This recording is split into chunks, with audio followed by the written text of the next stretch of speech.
Look closely at the leaders in your life, in your workplace, in your community, in your country, across the world.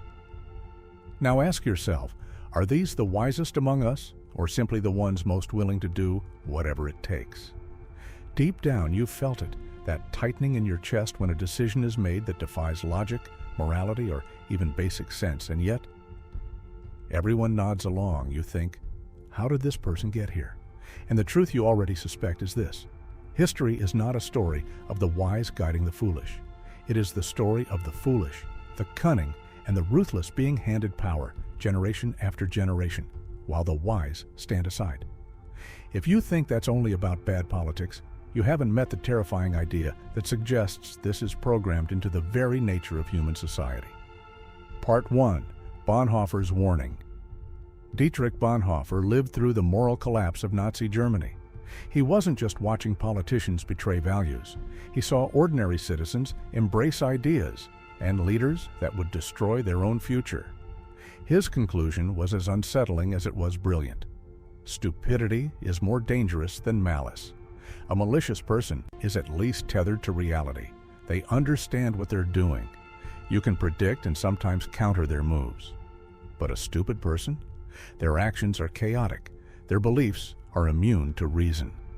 Bonhoeffer argued that stupidity in this sense wasn't born of low intelligence. It's not an IQ problem. It's a social disease contagious in crowds. It happens when people stop thinking for themselves because they're swept up by collective energy, whether that's nationalism, corporate culture, or the echo chamber of social media. The more the crowd speaks, the less the individual questions. The mind isn't destroyed, it's voluntarily handed over. Part 2. Machiavelli's Harsh Reality. Centuries before Bonhoeffer, Niccolo Machiavelli sat at the intersection of war, politics, and betrayal. In The Prince, he wrote candidly about what it takes to rise and stay in power. He noticed something damning to our ideals. Power tends to reward those willing to fight dirty. The ethical person often hesitates when the next step requires deceit, manipulation, or cruelty. But the pure strategist, the one who values victory above virtue, will take that step without hesitation. This is not because they are better leaders, but because their ambition overrides the moral speed bumps that stop others. So in politics, business, even in everyday social hierarchies, the ruthless climb quickly, because the honorable are playing warring by rules their rivals ignore. Machiavelli didn't glorify this. He acknowledged it. To survive in a game where the stakes are power, competence alone isn't enough. Cunning wins. Part 3. The Dunning-Kruger Trap. Modern psychology adds another piece to this puzzle: the Dunning-Kruger effect, a bias where those least skilled or informed often overestimate themselves the most. Meanwhile, those who are genuinely skilled often underestimate themselves, acutely aware of complexity, uncertainty, and the limits of their own knowledge. So what happens when leadership positions appear? The loudest, most confident candidates step forward first, their self-belief radiating certainty. Crowds mistake that certainty for capability because the human brain likes decisive answers, even if they're wrong.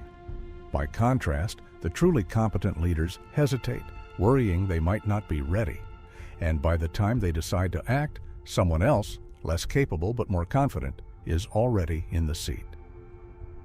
In a world where appearances often trump substance, this bias quietly rearranges the hierarchy. Part 4. Nietzsche's Dark Truth.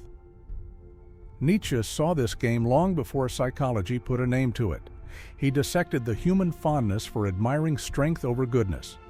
In Beyond Good and Evil, he argued that moral systems often hide the same primal will to dominate that they claim to oppose.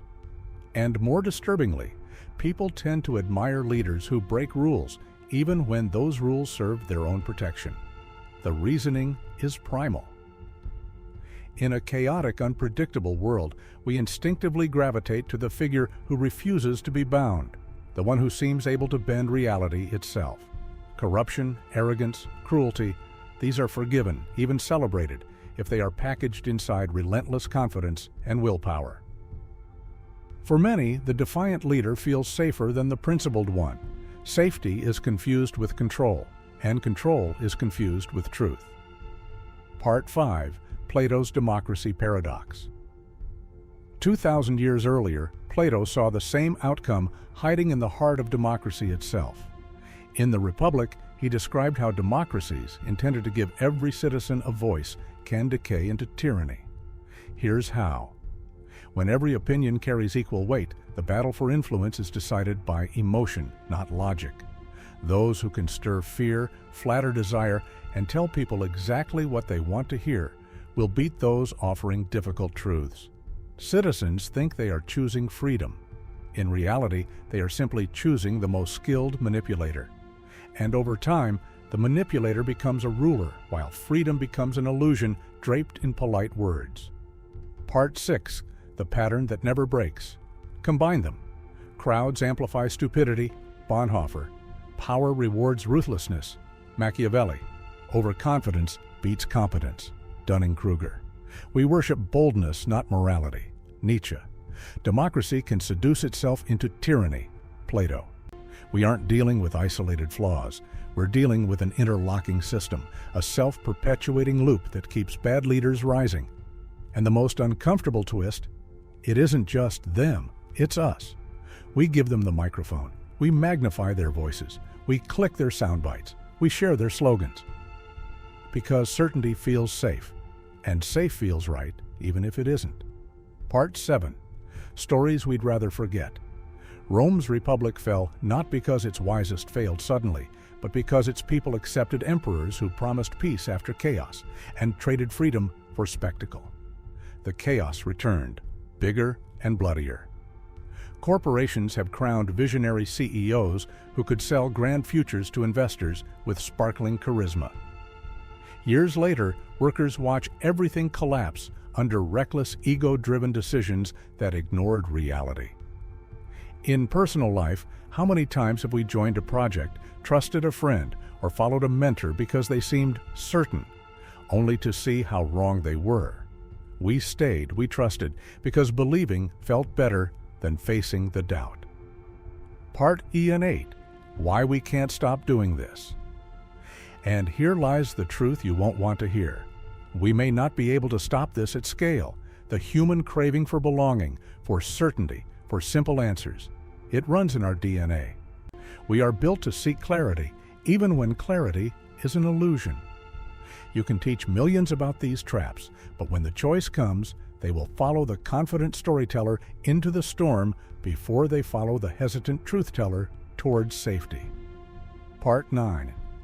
The only real defense. There is a defense, but it's personal, not global. Move slower when the crowd moves fast. Step back when the collective emotion feels irresistible. Refuse the comfort of leaders who never admit they're wrong. Ask, does their certainty come from truth or from convenience? True philosophical courage isn't storming the palace gates. It's refusing to be ruled by the seduction of easy answers. The final warning, one day soon you will see it again. Not the rise of the wise, but the rise of the ruthless, and crowds will cheer them on, believing safety has arrived. When that day comes, remember this. The most dangerous thing is not the tyrant. It's the people who have stopped thinking. Because all tyranny begins with the quiet surrender of thought. Guard your mind, because when you give it away, someone else will use it to rule you.